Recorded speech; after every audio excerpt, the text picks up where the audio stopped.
The spear of her ancestors fell, and the one who picked it up was bound to serve her until death. The spear was ancient, its haft carved from the bone of a long-extinct leviathan, its tip forged from a shard of a fallen star.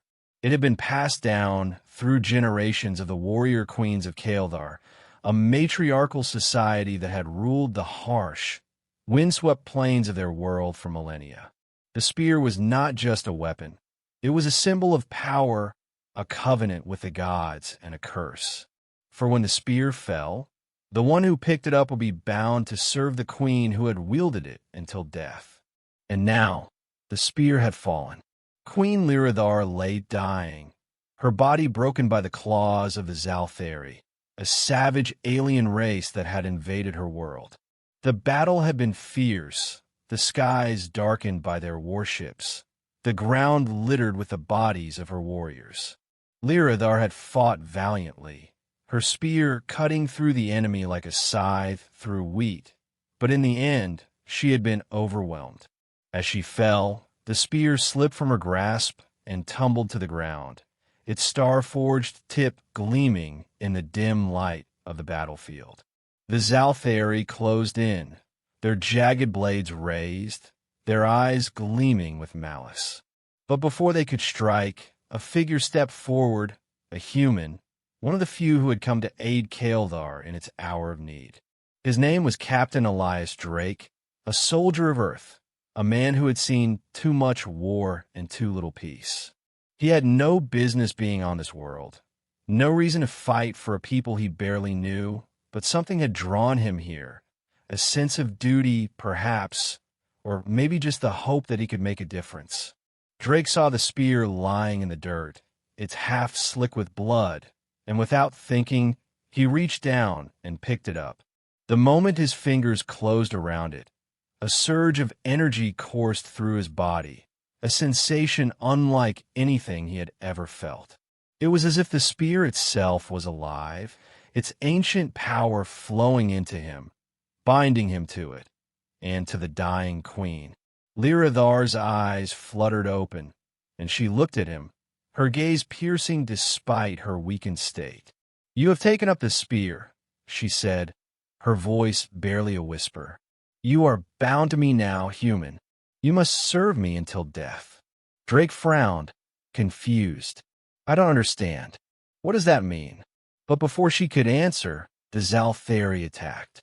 Drake reacted instinctively, raising the spear and driving its tip into the chest of the nearest enemy. The weapon moved as if it had a will of its own, its star-forged edge cutting through the alien's armor like paper. Drake spun, striking down another foe, then another, his movements fluid and precise, as if the spear was guiding him. When the last of the Zalthari lay dead, Drake turned back to the queen, but she was gone, her body still and lifeless. He felt a pang of sorrow, though he had known her for only a moment. The spear in his hand seemed to hum with a quiet intensity, as if mourning her passing. As the surviving warriors of Kaeldar gathered around him, their expressions a mix of awe and suspicion, Drake realized that his life had changed forever. He had taken up the spear, and now he was bound to serve a queen who was no longer alive. But how? And to what end? The days that followed were a blur. Drake was taken to the capital city of Kaeldar, a sprawling metropolis of towering spires and ancient temples. The people there regarded him with a mixture of reverence and fear, for he was the first outsider to ever wield the spear. The elders of the city convened a council to determine what should be done with him, for the laws of their people were clear. The one who picked up the spear was bound to serve the queen until death. But the queen was dead, and Drake was not of their blood. "The spear has chosen him," said one of the elders, a wizened woman with eyes like molten gold. "We cannot ignore the will of the gods." "But he is not one of us," argued another. "How can we trust him?" Drake listened to their debate in silence, the spear resting across his knees. He could feel its power, a constant presence in his mind, a connection to something greater than himself. He didn't understand it, but he knew that he couldn't just walk away. The spear had chosen him, and he had a duty to fulfill, even if he didn't yet know what that duty was. In the end, the council decided that Drake would remain on Kaeldar and serve as a protector of the people, a role that had once belonged to the queen. He was given a place of honor in the city, though he was also watched closely, for the elders were not yet sure if they could trust him. Drake accepted his new role with quiet determination. He trained with the warriors of Kaeldar, learning their ways and their customs. He fought alongside them in skirmishes against the Zalthari, who continued to raid their borders. And always, the spear was with him, its power growing stronger with each battle, its presence in his mind becoming more pronounced. But as the weeks turned into months, Drake began to feel the weight of the spear's curse. He was bound to a dead queen, his life no longer his own. He dreamed of her often, her piercing gaze, her voice whispering in his ear. He felt her presence in the spear, a ghostly reminder of the duty he had taken on. One night, as he stood on the walls of the city, looking out over the darkened plains, he felt a sudden surge of energy from the spear. It was as if it was trying to tell him something, to guide him. He closed his eyes and let the sensation wash over him. And in his mind, he saw a vision, a temple hidden deep in the mountains, its walls covered in ancient ruins. He knew, without knowing how, that this was where he needed to go. The journey to the temple was long and arduous. Drake traveled alone, for the elders had forbidden anyone from accompanying him. They feared what he might find, what the spear might lead him to.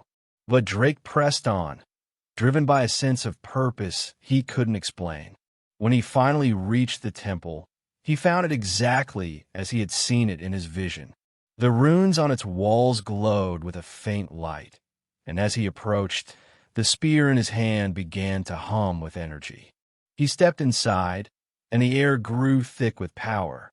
At the center of the temple stood a pedestal, and on it rested a crown, its surface etched with the same runes as the walls. Drake knew instinctively that this was the crown of the warrior queens, the symbol of their power. He reached out to take it, but as his fingers touched it, a voice echoed in his mind. "You have proven yourself worthy, human," it said, and he recognized it as the voice of Queen Lyradar. "The spear has chosen you, not just to serve, but to lead. Take the crown and become the protector of Kaeldar." Drake hesitated, but only for a moment. He placed the crown on his head, and as he did, he felt a surge of power unlike anything he had ever experienced. The spear in his hand blazed with light, and he knew that he was no longer bound to serve a dead queen. He was the queen now, the leader of Kaeldar, the protector of its people. Years passed, and under Drake's leadership, Kaeldar flourished. He drove the Zalthari from their world, united the warring tribes, and brought peace to the land. The people came to love him, not as an outsider, but as one of their own.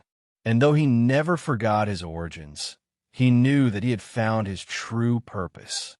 When he finally died, an old man surrounded by those he had sworn to protect, the spear was placed in his hands and the crown on his brow. And as his spirit passed from the world, he felt the presence of Queen Lyradar one last time, her voice whispering in his ear, "You have served well, human.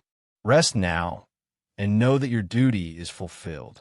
And with that, the spear fell once more, waiting for the next hand that would pick it up.